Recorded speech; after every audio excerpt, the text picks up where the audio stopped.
Gadewch i ni weddio.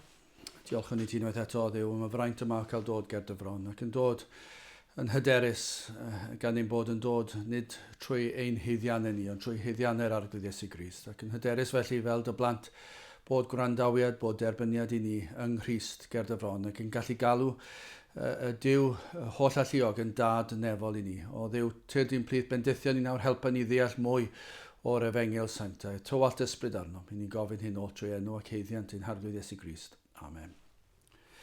O'r emyn hoffwn ni edrych arni heddiw yw o llefara a ddfwyn Iesu mae dy eiriau fel y gwyn. Dyna i chi dymuniad pob un ohono ni i cael clywed hyfryd eiriau'r Iesu o llefara a ddfwyn Iesu. Dyma gweddi ni ac efallai i'r Cristion ond hefyd i'r un sydd yn ceisio.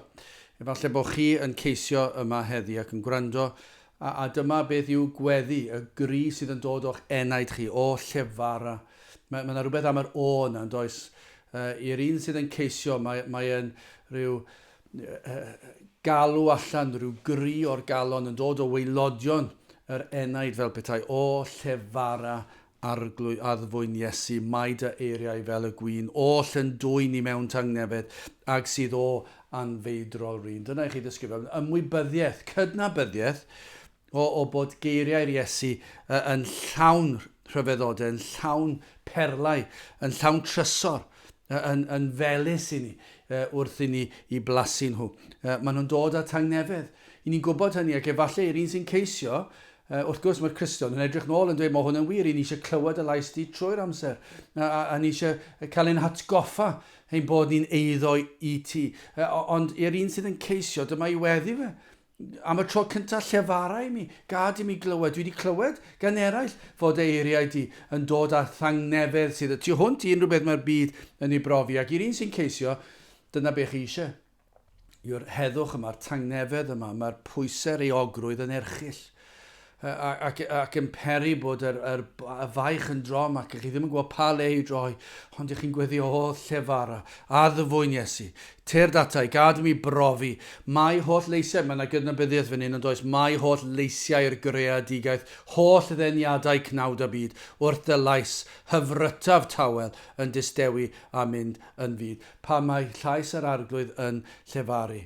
Mae'r temptasiynau o'r byd yn lleihau, falle bod yr un drwg yn ceisio perswadio rhywun sy'n gwrando nawr. Na, paid mynd gyda nhw, maen nhw'n rhyfedd, maen nhw'n dros ben llestri, fe fyddi ni'n colli dy ffrindiau di, fe dwi'n methu wneud hyn ar llall, a dyna math o grefydd yw e, chi'n mynd cael gwneud hyn, a chi'n mynd cael gwneud y llall, chi'n colli diwrnod o'r wythnos, a chi'n goffo mynd i'r capel, a fydd yr holl bethau yma. Ond chi'n gwybod beth sy'n digwydd pan mae'r un addfwyn yr Iesu, y geiriau yn cael ei llefaru. Mae holl leisiau'r greadigaeth, holl ddeniadau cnawd y byd, wrth y lais hyfrytaf tawel yn distewi a mynd yn byd. Mae'n rhyfedd, mae'n wyrth.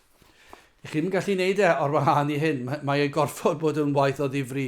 Achos os nad yw'n waith o ddifri, be fydd yn digwydd? Fydd lleisiau'r greadigaeth, fydd y temptasiynau, fydd y perswad o'r ffrindiau, y cyneuon y byd a sŵn a muri'r byd, y partïon sydd yn mynd mlaen yn y byd. Fydd yr holl deniadau yna yn ormod i chi. Ond pa mae'r arglwydd yn siarad? Mae'n wirthiol. Mae'r pethau yna'n diflannu. Ni all holl hyfrydwch natur a'i melystra pennau maes. Fyth gymharu a lleferydd hyfryd pyr maddeuol ras. Gad i'm glywed sŵn dy eiriau, awdurdodol eiriau'r nef, oddi mewn yn creu hyfrydwch nad oes moi gyffelu bib. Dyma beth sy'n mor wir. Mae'r Cristion yn edrych nôl ac yn profi fe nawr. Mae'n dweud, dydy'r pethau yma ddim yn dod yn agos at bethau Duw, ac mae'r Efengil yn gymaint iddo. Ni all holl hyfrydwch natur i dynnoed. A'i melystro pennau maes, y pethau fwyaf rhyfeddol. Dydyn nhw ddim yn dod yn agos i gymharu a lleferydd hyfryd pyr maddeuol ras. Does dim byd gwell na gwybod sicrwydd maddeuant pechodau. Pa mae maddeuant i'w gael? Pan chi'n dod at Grist, mae maddeuant i'w gael. Pan ych chi'n dod yn llwythog ac yn flinderog ac yn galw am faddeuant, fe fydd maddeuant. Pam? Yma i wedi addo. Y sawl a ddaw ato ef nis bwrir ymaith byth. Dyna'r addewid. Mae maddeuant, sawl sy'n credu i ni'n cael gwneud yn blant i Dduw. Mae yna olchiad, mae yna faddeuant, mae yna heddwch. A dyma'r sicrwydd. Does dim ar cwestiwn am y peth. Pam mae'r ysbryd glân ar waith a chi wedi gweld gwacter y byd ac yn clywed llais yr Iesu nawr, falle gynt roedd e fel y gyfraith yn taranu, ond nawr mae e'n dod a rhyw fel lystra i'r peth. Mae e'n hyfryd. Hyfryd, fydd cymharu â lleferydd, hyfryd pyr mae ddeol ras. Ac yna mae'n mynd ymlaen, gad i'n glywed, dyma'r weddi, gad i'n glywed sŵn dy eiriau, awdurdodol eiriau'r neb. Dyna awdurdod. Dyna pam ni'n gallu dweud, fel hyn dywed y gair, fel hyn dywed yr arglwydd.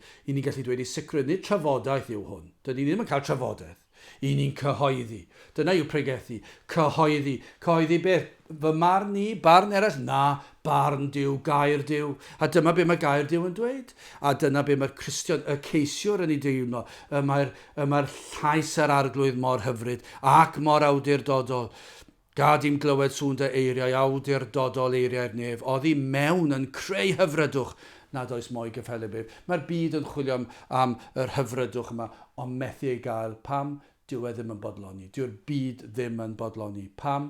Fe'n creuwyd ni ogoneddu Duw a'i fwynhau am byth.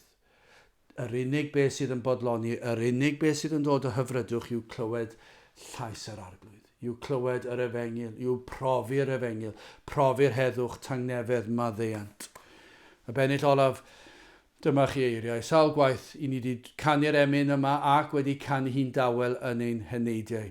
Dwed y fod yn eiddo i mi. Dyma'r ceisiwr. Mae'r ceisiwr yn dweud y geiriau yma, ond mae'r Cristion hefyd o dro i dro falle'n profi amheuon. Ac yn gwybod dwi'n Cristion, ond yna mae'r un drwg yn sibrwd ac yn dod ac amheuon, ac yn dod ac digalondid mewn, ac yna i ni'n dweud y geiriau yma, dwed y fod yn eiddo i mi mewn llythrennau eglur clir. Tor amheuaeth, sych digysur, tywyll dyrys cyn bo hir.